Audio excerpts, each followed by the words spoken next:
Among the many genres in the video game industry, RPG seems to be a rather popular one, but at the same time one of the more different. While the key element in most video game genres is gameplay, RPGs also put a large emphasis on story, so making an RPG is no picnic for game developers. Unless you're Square Enix, and even then you're prone to screwing up occasionally. The RPG genre is actually split into two subcategories: Western RPGs, which tend to be open world and more action based like the Elder Scrolls series, and Japanese RPGs, which rely on a more traditional battle system and are obviously made in Japan. The latter of these subcategories will be the focus of this video. And to help me with this, I brought a friend. And that would be me. Wait, who the hell are you? Oh, never mind. MaverickHunterZero75, everybody. Now what we need in mind is the criteria for this list. What qualifies for a JRPG is an RPG developed in Japan. Whether it be action, turn-based, or strategy, all of them count. Except Kingdom Hearts, which we personally count as a hack and slash. Secondly, another huge element in JRPGs is their sense of customization, such as equipment, weapons, and sometimes the protagonist as a whole. So that'll be a key factor behind the order on this list. That's a lot of words. Is that everything covered? I believe so. Shall we get started? Gladly.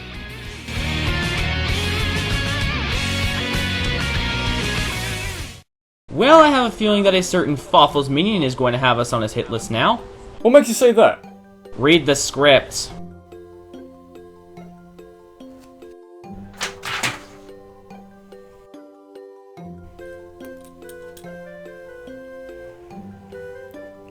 Mother of God. So yeah, this is a thing. I think we better elaborate quickly on why this game is only at number 10 before this gets messy. Yeah. You first. Wait, what? Fine. Mario & Luigi Bowser's Inside Story is the third installment in this popular RPG spin-off series, and, in our opinions, the strongest of the 4 games. Much like its predecessors, it follows a basic turn-based combat system in which you play as the fabled Mario Brothers with a heavy reliance on teamwork. However, much like the previous game in the series, Partners in Time, another party member is added to the game. But while Partners in Time included the baby Mario Brothers, in this game, your third party member is none other than the Koopa King himself, Bowser. The inclusion of Bowser as a playable character is entirely based on the game's storyline. After Bowser's most recent defeat, a mysterious merchant who is later revealed to be Fawful gives Bowser a special power-up called the Vacuum Shroom, which he uses to inhale Mario, Luigi, Princess Peach, and many others. From here, the game splits into two separate perspectives. Bowser is controlled in the main overworld, in which he uses his intense strength and fire breath to journey his way to Fawful's castle, while Mario and Luigi's adventure actually occur within Bowser's body. This leads to some creative and admittedly hilarious ways to get through the game, as the Mario Brothers and Bowser have to rely on each other to get anywhere, whether it be Bowser flooding his innards while drinking from a water faucet in order to get Mario and Luigi further, or Mario and Luigi attacking enemies within Bowser's body in order to trigger Bowser's abilities on the overworld. But the best part? Bowser is completely unaware that his arch-enemies are doing this inside his body. Much like the overworld gameplay, the combat somewhat varies per party. The battle system for Mario and Luigi is like the previous games, with a heavy focus on timing attacks for critical damage, and the usage of both brothers for ultimate attacks. While for Bowser, he relies more on brute force or summoning his own minions to do damage for him. There's also the giant battles, in which players tilt their DS or 3DS or whatever the hell they're using to partake in fighting game style battles as a gigantic Bowser against some pretty strange bosses, including his own castle. I'm not screwing around or anything, Bowser's castle is a boss fight. Of course, no Mario & Luigi game would be complete without its humor, and man, this game is hilarious, varying from the antics of Mario & Luigi to Bowser's constant encounters with the overly stereotypical Brock Monsieur. But let's be honest, the crowning character in this game is none other than the fury-filled chortler Fawful. Having moved up from his role as secondary antagonist in Superstar Saga to the main villain, Fawful has even more glorious moments than before. And keep in mind, Superstar Saga had the ever so popular I Have Fury. That's saying a lot. But the reason why this game's at the bottom of the list is because this game has very little emphasis on the previously mentioned customization. But that's what you get from a spin-off RPG. These characters are still the Mario Brothers, so they need to follow a character build that matches their canon personality and abilities. Hence, customization is quite minimal in this game. That and the game's final boss is quite anticlimactic. We're not gonna spoil it, but it kinda comes out of nowhere. And as we know, random final bosses almost always suck.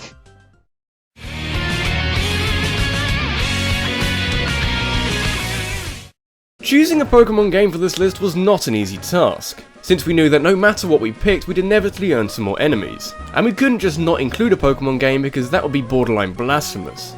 So, since we're judging these JRPGs mostly from a gameplay standpoint, we found ourselves looking towards the newest game in the franchise, Pokemon X and Y. Pokemon X and Y are the first two games of Generation 6, which, as you can guess, is the newest of the generations. No fucking shit. Shut up! However, this isn't the only reason that X and Y has gotten the recognition it currently has. It is also the first ever 3D game in the main series. Keywords being main series, so don't pull your Stadium, Coliseum, or XD cards on us. And since it's the first 3D game in the main series, that also means that it's the first ever main series game to not use sprites, but fully 3D models. However, I actually like this change in art style. Granted, the sprites will be solemnly missed, but I think this new art style works for Pokemon. Technology has moved on anyway, so why shouldn't Pokemon? Alongside the new art style, X and Y includes a few new game-changing mechanics. For starters, the new Pokemon typing, Fairy. The new typing was actually quite a nice new inclusion, especially since it finally gives Dragon type something to fear, though the thought of Jigglypuff being able to get absolutely no damage from Dracometer is legitimately terrifying. Speaking of the new Pokemon typing, we should talk about the new Pokemon. While X and Y has the smallest roster of new Pokemon yet, the ones introduced are actually quite impressive, ranging from the Mexican wrestling Pokemon Halucha, who has the first ever dual-type move, the Knight of No Armor, or no body for that matter, Iga Slash, the Strider wannabe Greninja, and the gloriousness that is Goomy. Praise be to Goomy. And then there's the region itself. The region of X and Y, entitled Kalos, is based off the country of France, and much like France, Kalos is heavily based around its flair and look, ranging from its gigantic attractions to its large emphasis on customizing your trainer. About time they did this in the main series game. I know Battle Revolution did this as well, but no one really liked that game. This also leads to some really creative designs for the gyms, such as a giant spiderweb gym, a skating rink, a game show, and a gym that looks like it should be a level in Super Mario Galaxy. But of course, the biggest change added to X and Y that everyone remembers is the inclusion of Mega Evolutions, special temporary evolutions for Pokemon from previous generations. Now, some people find the system broken, while others see it as a new element of strategy, as you now need to base your team around being able to counter Mega Pokemon, or if you're on the other side of the spectrum, deciding when to activate your Mega Stone. Finally, the last big game-changing inclusion was the alterations made to the EXP share. Now, on one hand, this fixes the tediousness of leveling up each of your Pokemon one by one, which was honestly a turnoff for me from the other games. But on the other hand, the XP share can be seen as rather broken. By the time I got to the champion, my lowest level Pokemon was probably about 5 levels above the champion's highest level Pokemon. Not to mention the story in X and Y was alright at best. Characters like AZ and Lysandra are quite interesting, but it doesn't help that Team Flare are entirely incompetent. Not to mention their plan was basically a rehash of Team Galactic's. Wait, what the hell is Team Galactic? The team that wanted to destroy and recreate the universe? Nope, doesn't ring a bell. Oh, come on, Gen 4 wasn't that forgettable. Oh, they're from Gen 4, that explains why I forgot them. Just my luck.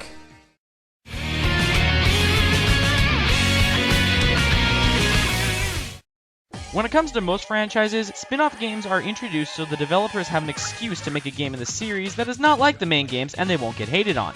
However, there are those rare occasions where the spin-off becomes more popular than the series it's supposedly part of.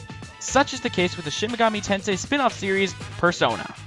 Choosing a Persona game was not that easy, let me tell you. Well, for me it was. That's because you haven't played any Persona games, so I had to do it. Fair enough. Either way, at the end of it all, we decided to go with Persona 3. I know for a fact that people are going to complain about how we should have picked Persona 4, but I don't give fucks. I've just always preferred Persona 3. I, on the other hand, can't say which one I prefer.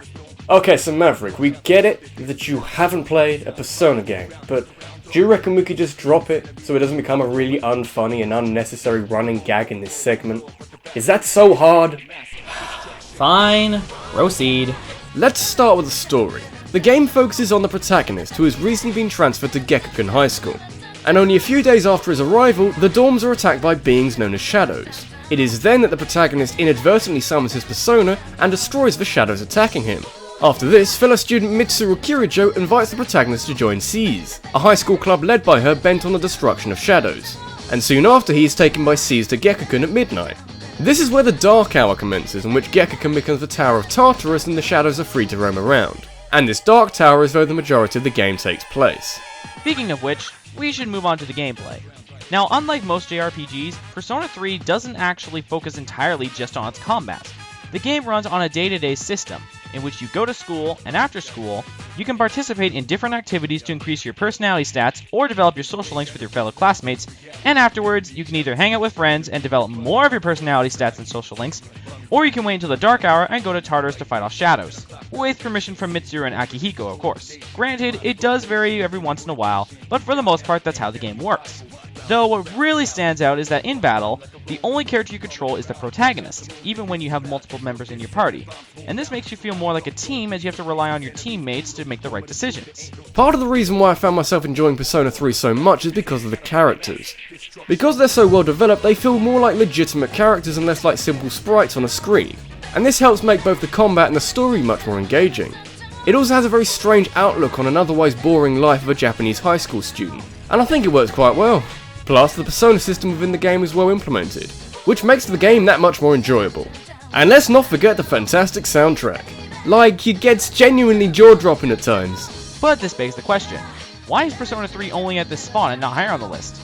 Well, it's simple. We just like the next 7 more. Get a problem with that? But I digress. I may have never actually played the game, but I can tell this is a top quality JRPG, without a doubt.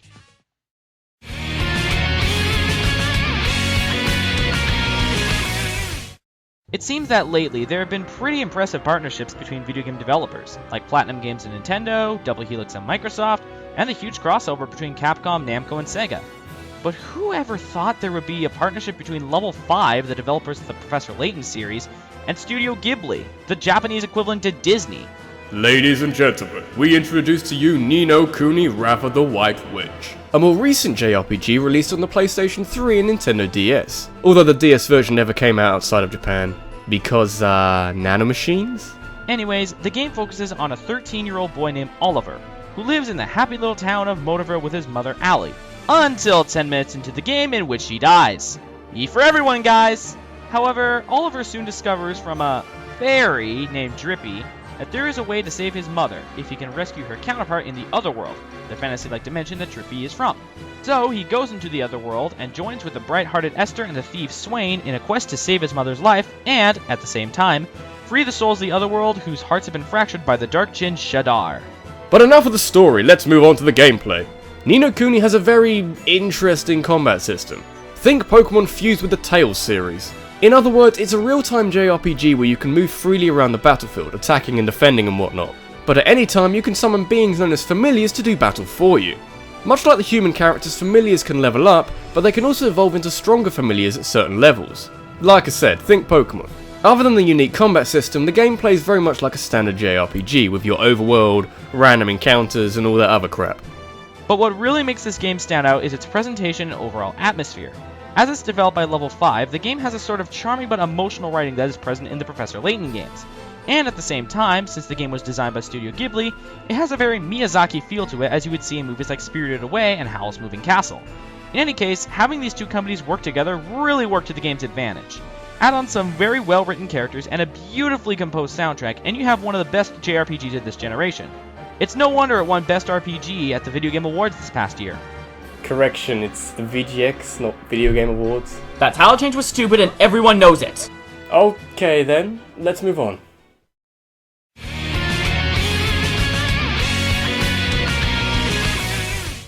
Okay, I'll fully admit, this is kinda sad. I've outright said before that Final Fantasy is my favorite video game franchise, and yet the Final Fantasy rep on this list didn't even make it into the top 5.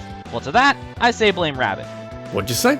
Oh, nothing. Anyways, next up is what many people consider to be the most revolutionary JRPG of all time, Final Fantasy VI, or Final Fantasy III for any American from pre-1999. As arguably the best game in the entire series, there's a lot to be said. So we should probably stop beating around the bush and actually start talking about it. Be my guest. Very well. Now, when it comes to gameplay, this game isn't anything super innovative or different from any other JRPGs. In fact, it plays very much like Final Fantasy IV, in which each character has a preset class and their stats and abilities are based around said class. So, what makes this game so great? Simple, the story. The plot focuses on the Returners, a team of freedom fighters out to end the reign of the evil Emperor Gestal. Members of the Returners include Terra Branford, the amnesiac half-human half-esper, Locke Cole, treasure hunter, Sela Sher, the former general of the Empire, Edgar Figaro, a gentlemanly king and a total womanizer, his brother Sabin, who can suplex a friggin' train, Cyan Garamond, the last knight of Doma, Setzer Gabbiani, the gambler whose airship is a casino, Shadow, a ninja mercenary, Realm Arani, a young girl with magic powers, her grandfather Strago Magus, Gal, the feral child, Mog the Mughal, Umaro, a savage Sasquatch, and Gogo, a mysterious master of mimicry. What we really like about this roster of playable characters is that since there's no specific main protagonist, the game is able to spend its time developing all of the characters and not just focus on one.